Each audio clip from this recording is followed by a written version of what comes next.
Welcome everybody to this webinar, the fourth webinar already.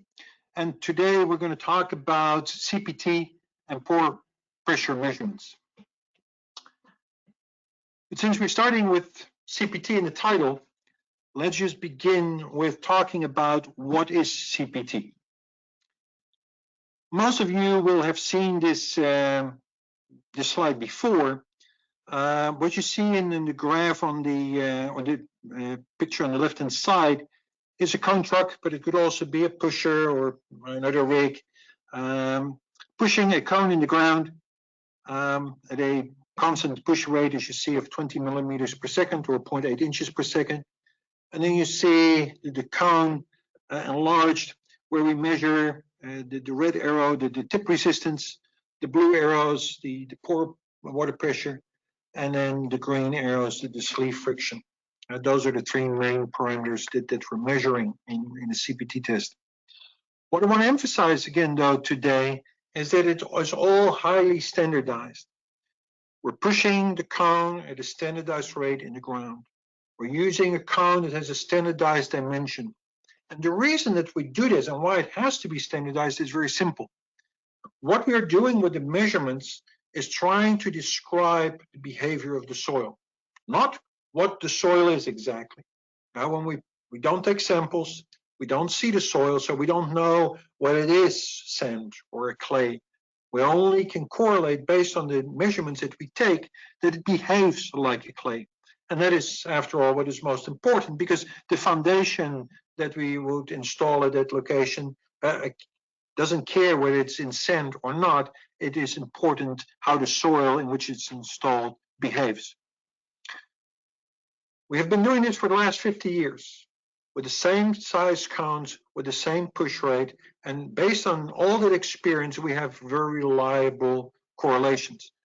But it's important that you maintain those standardized rules, otherwise the correlations and therefore your observations may not necessarily be accurate. And then, of course, today, what we're going to talk about is the one with the blue arrow, the pore water pressure. Before I do it, though, a couple things that we discussed again in one of the previous webinars is the location where we measure that pore water pressure. As you can see here, you can do that at three locations. There are three locations to use fairly frequently. In the cone tip, the U1 position, behind the cone tip, and the shoulder of the cone tip, the U2 position, and then finally behind the friction sleeve, the U3 position. All three are acceptable, although most cones will use the U2 position, and we'll come to that in a second why that is. But what is more important right now to remember is that the measurements that you take at the various locations are not the same. U1 is greater than U2, it's greater than U3. And it all has to do with what you're measuring, because as you push the cone in the ground, you don't measure necessarily the static water pressure, you measure the dynamic water pressure. The pressure affected by the fact that the cone is pushed in the ground, and those dynamic effects have an impact on the water pressure. You can see that in this graph very clearly. This graph taken from a paper put together by Campanella and Robertson back in the mid-1980s shows for various soils what you can expect when with the pore water pressure measurements. On the vertical axis, it's kind of the height of the cone or along the cone from the cone tip, and you see as we go up U1, U2, and U3. The three locations where you can take the pore water pressure measurements. The horizontal axis, what I've shown is the ratio between the measured pore water pressure, U, and the static pore water pressure, U0. And what you see is that the dynamic pressure that or the pore water pressure that you measure can be substantially higher, 20 times or even 25 times the static pore water pressure, especially in the U1 position. The U2 position, it's less than that. Now we're somewhere between 15 to times, maximum 15 times the static pore water pressure, but it's still a lot higher. And then you see again, it goes down to the U3 position. What's also important to note is that for certain soils, you may actually measure a pore water pressure to U2 position that is less than the static pore water pressure, or even negative. And that means that the measurements that you take greatly depend on what type of soil you have. But again, we're not measuring the actual pore water pressure, the static pore water pressure. We measure the dynamic pore water pressure, and that is something that you really need to keep in mind, and that is what I emphasized again with this statement on the bottom right-hand side of the graph. So, finally, why do we normally take the U2 position? Well, that is very simple if you think about it. What we want to do during the CPT soundings is we want to actually figure out what is the tip resistance, what pressure is the soil putting out on the tip, the cone. But because of the pore water effects, indicated here by the blue arrows, the pore water pressure acts in the opposite direction on the backside of the tip. And therefore, what we need to do is we need to correct the measured tip resistance, QC, by this factor 1 minus AN times U2 to get the actual, the corrected tip resistance. And you can see that its correction factor is a function of U2. In granular soils, as I mentioned a couple months ago, that correction is not all that essential. But in cohesive soils, it must be applied. And in order to have a cone where you can apply that correction factor, you need to know U2. And that's why most of the time we measure the pore water pressure at the U2 position so that we have the information to correct QC to QT. Okay, after all that, let's talk about pore pressure readings. First one, and again, I cannot emphasize it enough, start talking about the measurements that you take are the dynamic pore water pressures. U2 in this case, what you see a graph on the left-hand side is a project we did not too long ago, where we took some measurements, and you see the squiggly line, those were the pore water pressure measurements that we took during the test down to about 20 meters or a little over 60 feet. Apart from the dynamic pore water pressure measurements, you also have the equilibrium pore water pressure, U0, which is basically the pressure at rest at the depth of interest. It's also called the seismometric pressure, the hydrostatic pressure, whatever you want to call it. But in order to figure that U0 out correctly, we need to know where the groundwater table is, where the groundwater level is. And it's important that you establish that prior to your sounding or before you leave the job site, because if you don't have that, you cannot apply the correlations correctly, as we will see in a few minutes. So it's important that we figure out where is the groundwater so that we can figure out correctly what this equilibrium pore water pressure is, obviously 0 above the groundwater level, and then as a function of the depth, as you see in the blue line below it. With the dynamic pore water pressure and the equilibrium pore water pressure, you also then obviously have the excess pore water pressure, which is the difference between the two.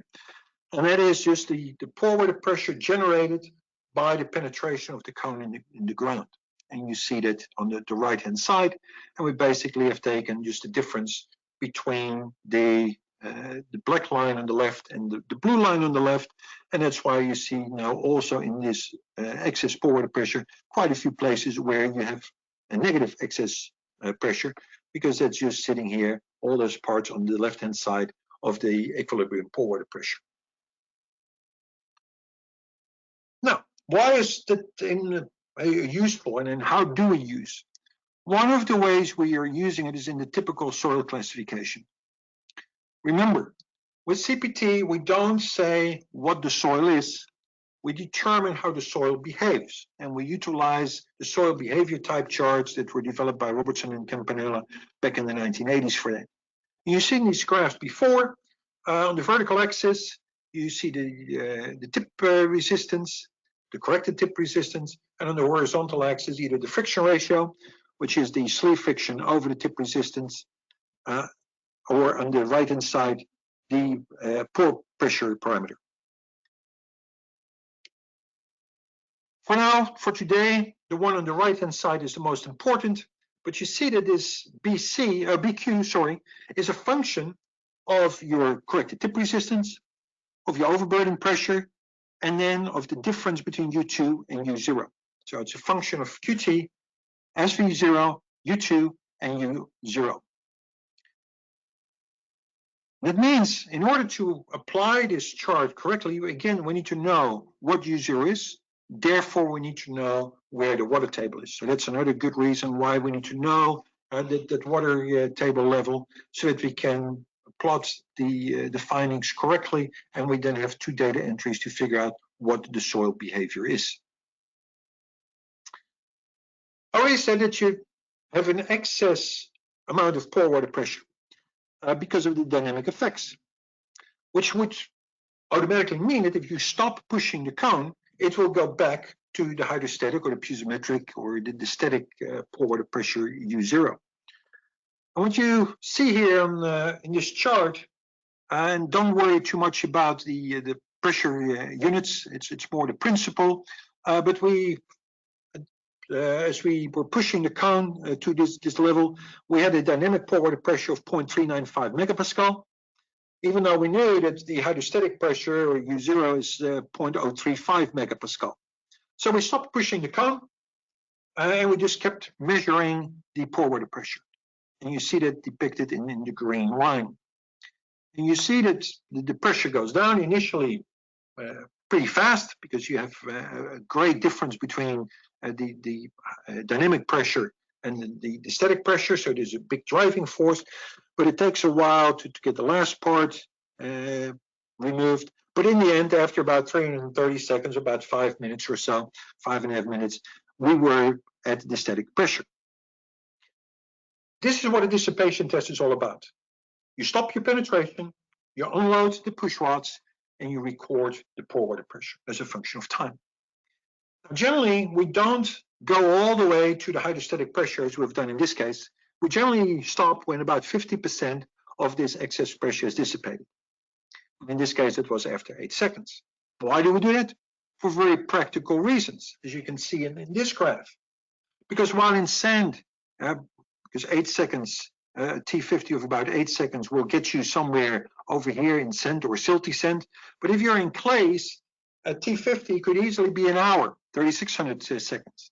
And then in order to go from T50 to T0, to all the way that everything has been dissipated, or to T100, when you are back to the hydrostatic pressure, it could be 3 hours or so.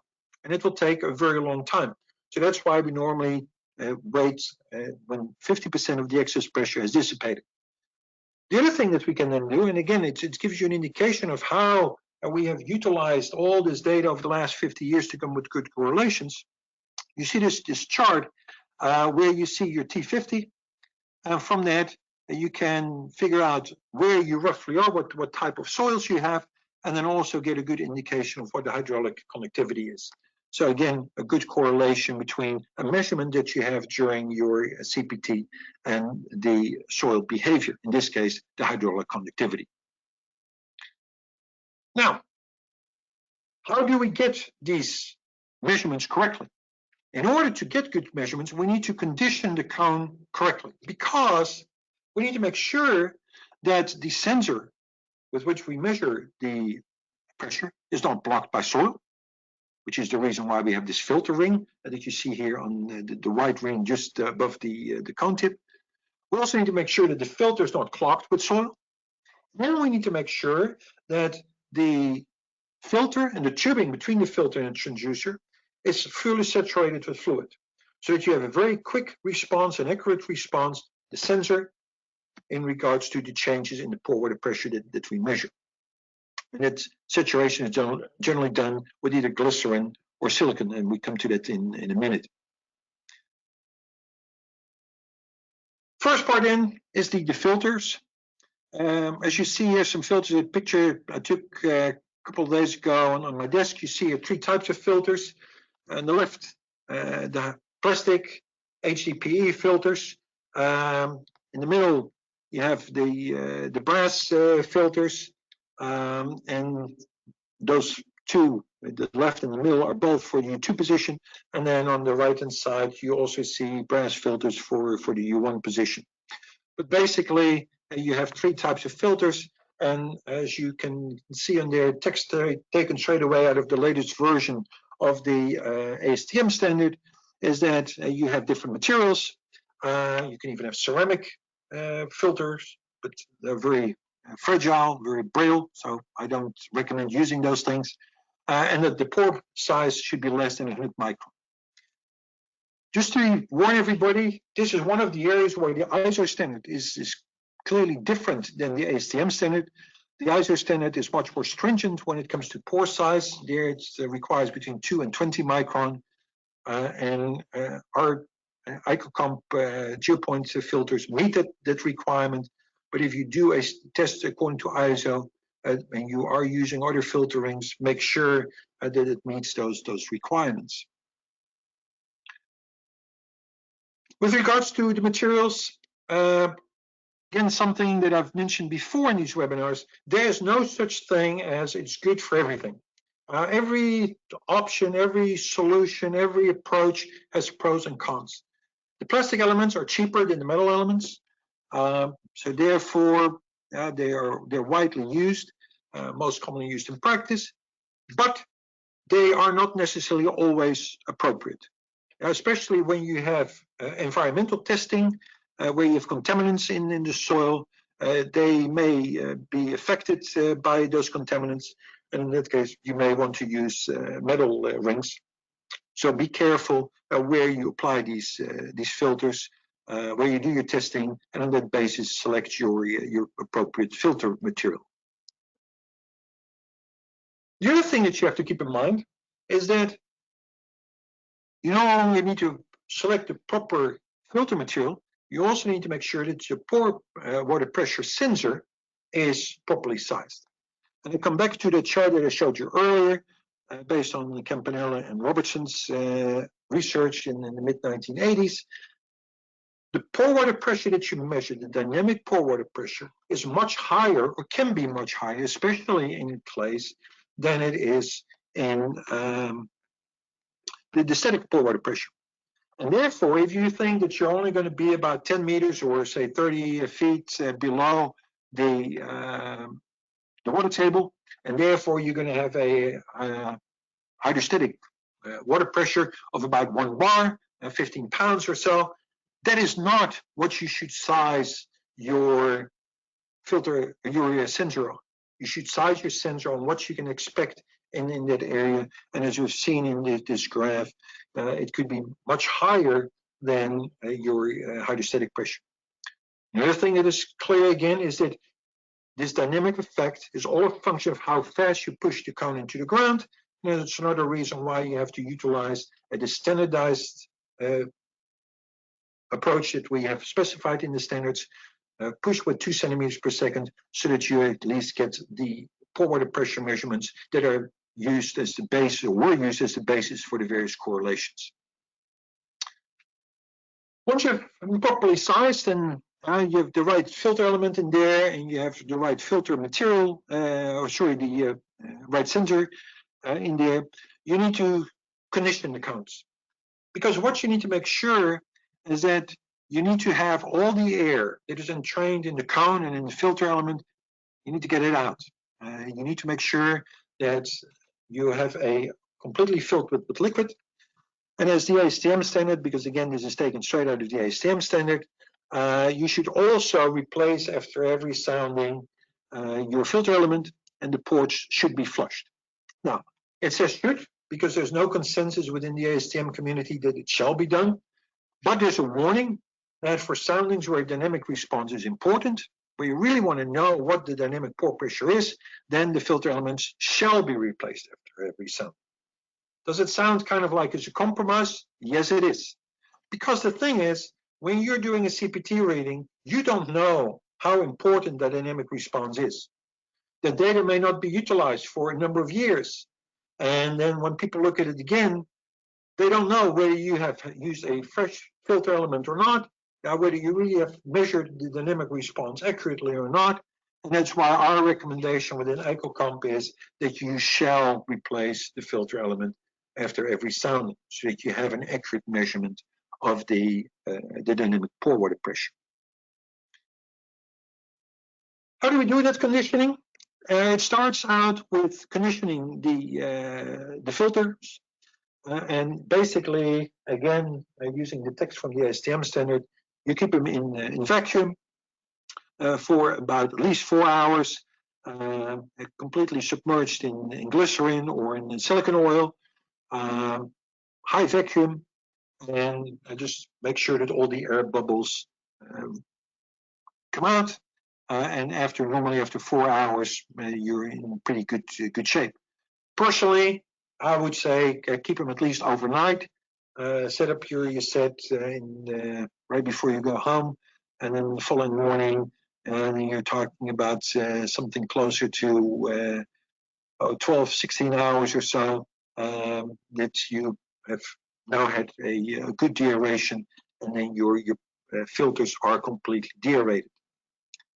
But since you're not using the filter straight away, you need to put them in an airtight container, submerged in, again, prepared fluid and deaerated fluid, so that you can have those filter elements ready for use when you go out to the field. The question then is, how long should you do that?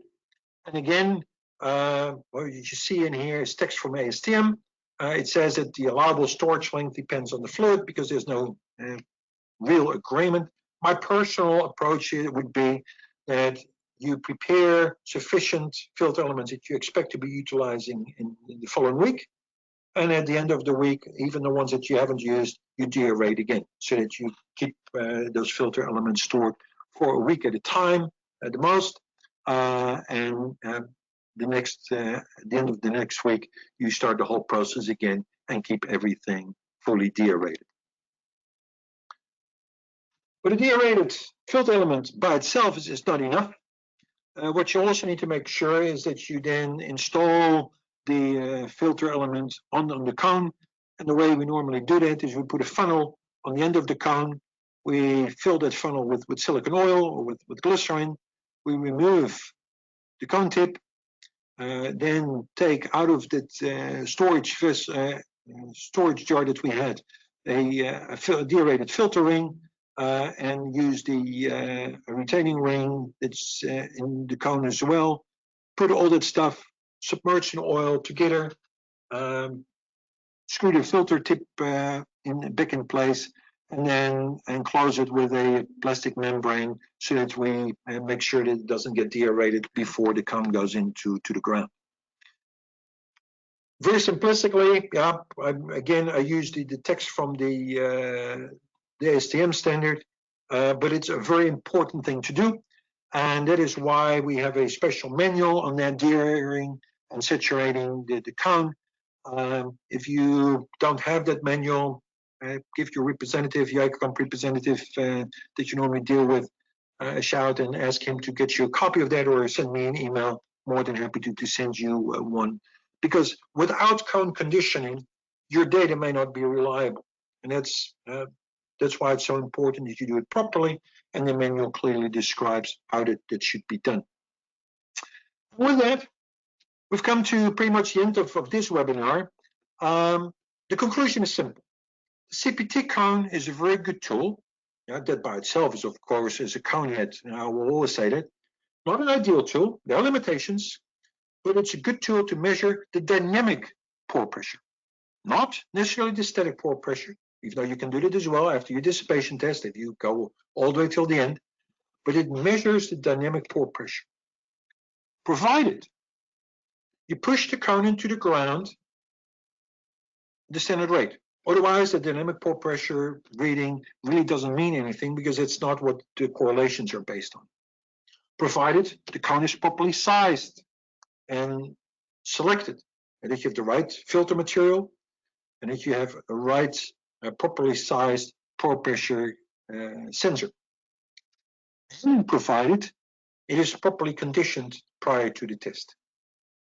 So It's not a simple thing. It's not as simple as the tip resistance and the sleeve friction. It's a measurement that takes a little bit more effort to do it correctly, and that's why I dedicated this webinar just on the pore water pressure. There is one question that, oh, there are a couple of questions in here. Let me just go through them one at a time. The first question that I see is, are these series of presentations available on your website for reviewing and studying? Absolutely. They are available on the YouTube channel, the Eijkelkamp YouTube channel.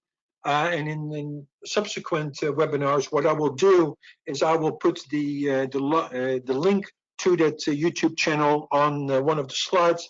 And if you cannot find it, send me an email, and I'm more than happy to let you know where you can find it. The second question is, could you email this manual to the participants?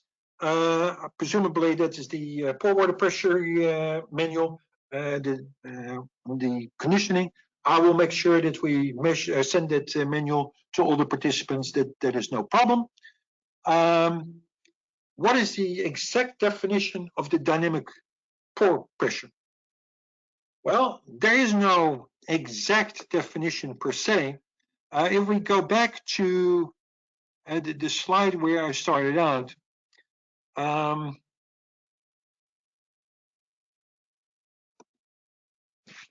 dynamic pore water pressure is what you measure during penetration. Now, it already includes in here, in this case, we need to add U2 because it depends on where you measure it.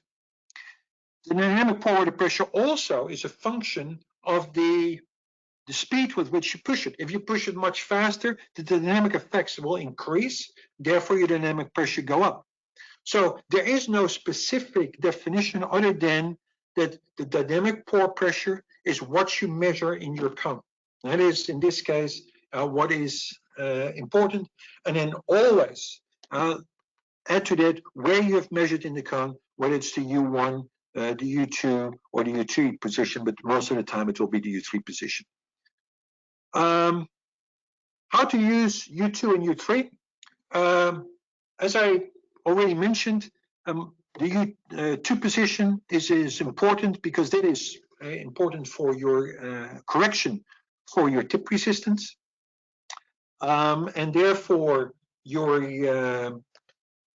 that's a measurement that you really need to do your correction and therefore get a good indication of your soil behavior. The U3 position and the U1 position are much more done in laboratory environments. There are some cone manufacturers that make special cones where you can measure both the U2 and the U3 position. It's not that easy. As I mentioned last month, if you have want to go from the U2 position to the U1 position, all you need to do is put a different cone tip on there and a different filter element, and you're in good shape. U3, you need a different cone. The internals of the cone are different, so it's not that easily done. My recommendation is use the U2 position and don't necessarily worry about the U3 position unless you're in very, very specialized operating conditions.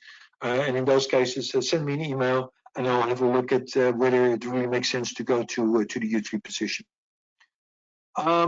And I think that is all the questions that we have and that we have time for, because we want to keep this thing to half an hour, and we're already slightly over. So with that, thank you very much, and I look forward to seeing you next month. Thank you.